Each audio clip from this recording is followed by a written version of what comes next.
noses, knees and elbows, filled up with bandages. Used to pull out every party, trying to get in some jeans. So I started dipping my face back at age 14. And disturbing new details about that daycare center in the Bronx where children were exposed to fentanyl. The criminal complaint says the operators of the daycare had the children nap on a playmat that hid kilogram of fentanyl underneath it.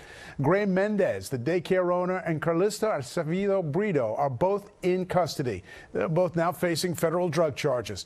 Police are still searching for Mendez's husband, who they say was seen on video carrying 2 full shopping bags out of the daycare right before police arrived. Authorities believe the babies had been exposed to fentanyl particles all day long at that daycare on Friday. A 1-year-old boy died. Eyewitness News reporter Sonia Rincon live in the Kingsbridge section of the Bronx with the very latest. Sonia. Yeah, David and Liz, the manhunt continues for the husband of the owner of the Divino Niño daycare center and at least one other person. The owner is suspected of being the person in charge of the drug operation here. Fox 5's Kendall Green joins us now live from Lower Manhattan with the new details from prosecutors. Kendall, what are we learning about this suspect?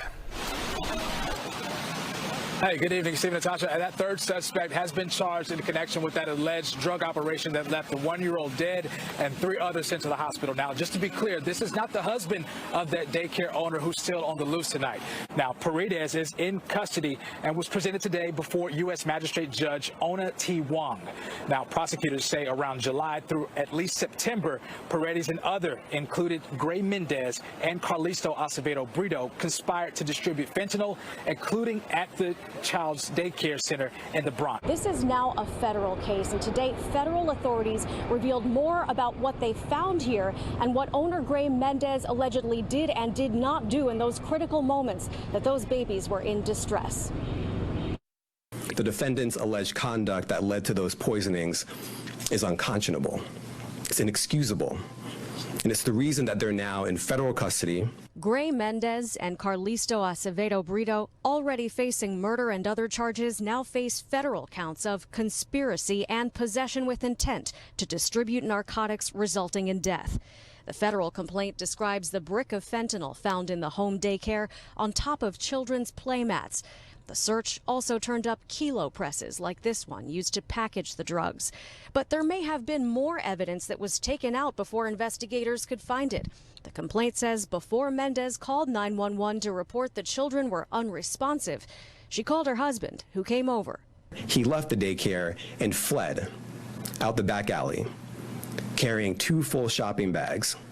And all of that happened while the children, the babies, were suffering from the effects of fentanyl poisoning and in desperate need of help. Little Nicholas could not be saved from the toxic exposure, but today the mayor noted that it was Narcan that kept 3 of the 4 children alive, like little Haziel, who's now home recovering. We have to carry around Narcan to prevent our children from overdosing. I mean, if that is not an indictment on our society, how far we've gone from who we should be. We had fentanyl in a daycare center. I did not mean to blow your mind, but that shit happened to me all the time.